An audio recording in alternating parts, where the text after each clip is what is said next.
Assalamualaikum warahmatullahi wabarakatuh. Sahabat, selamat malam. Berjumpa lagi dengan channel edukasi saya, Joko Susilo, Dokter Kambing Sapi. Malam hari ini saya akan menyampaikan satu hal yang menjadi pertanyaan dari sahabat kami tentang hairball pada pedet. Sahabat, hairball bagaimana namanya, hair rambut, kemudian bola.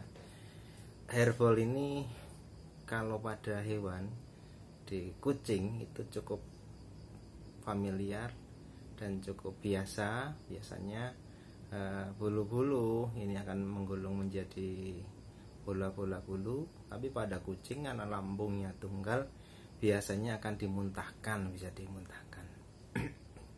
Nah, kalau pada pedet,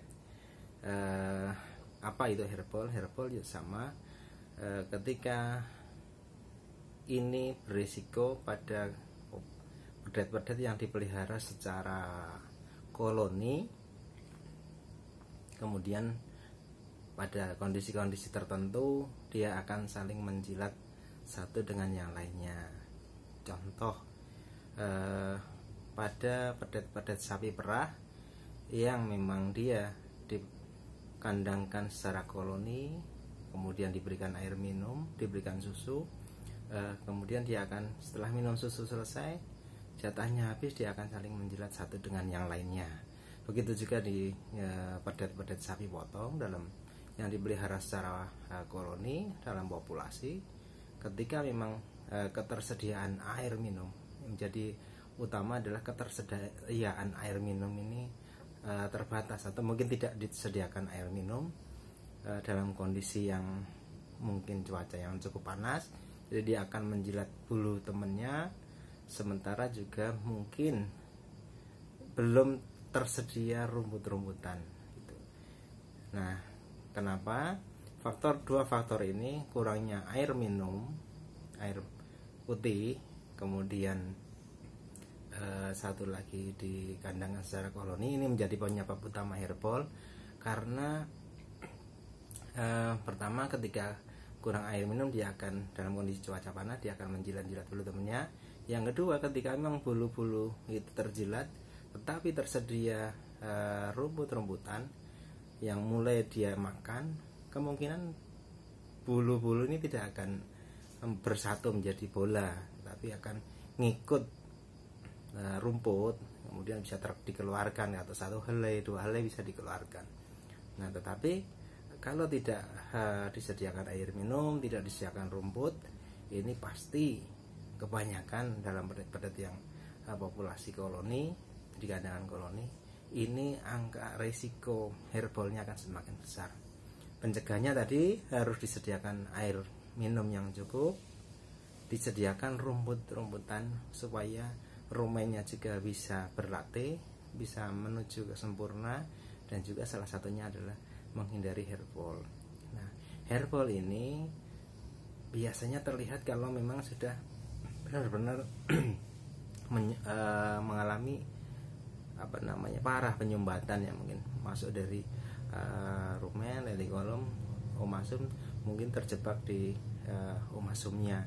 Kemudian biasanya terakhirnya ini akan mengalami diare darah, ya sahabat ya, mengalami diare darah. Jadi diare darah itu tidak pasti koksidiosis, tetapi bisa jadi hairball.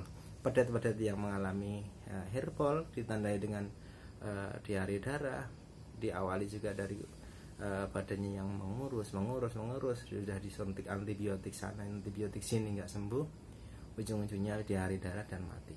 Kalau kita buka, itu kebanyakan adalah hairball. Apa penanganannya? Penanganannya sampai saat ini belum banyak dilakukan di Indonesia, karena kalau memang itu harus membuka saluran pencernakan di rumen dan apomasum, kita cari hairballnya baru kita keluarkan. Nah, tapi kita lihat bahwasanya operasi di saluran pencernakan di lambung itu juga tidak gampang, karena setiap hari materi-materi makanan itu akan masuk ke situ. Jadi untuk pengeringan lukanya juga mungkin agak susah, sahabat. Nah, herbal ini hanya sementara di tempat kita hanya bisa dicegah, bisa dihindari, salah satunya dengan itu. Kalau memang memungkinkan pemeliharaan dalam individual jauh lebih baik. Yang kedua hindari koloni kalau memang tempatnya cukup, atau boleh dilakukan pemeliharaan koloni tapi kalau memang benar-benar rumennya atau mungkin dia konsumsi rumputnya sudah banyak. Yang kedua sedari kecil mungkin pedet-pedet mulai dilatih untuk bermakan rumput, kemudian disediakan air minum yang cukup. Nah, herbal ini tidak banyak terjadi pada pedet-pedet yang digrazingkan ikut induknya ke padang penggembalaan, itu kurang, kejadiannya tidak sebanyak ketika dipelihara intensif dan koloni. Nah, ini sahabat, mudah-mudahan bisa menjawab pertanyaan tentang herbal dan mudah-mudahan kita bisa mengantisipasinya, yaitu penjagaannya tadi saya ulang lagi ada 3. Sediakan air minum cukup, sediakan rumput, kemudian usahakan pemeliharaan ketika memang masih di bawah sape, sebelum sape dilakukan secara individual. Semoga bermanfaat. Assalamualaikum warahmatullahi wabarakatuh.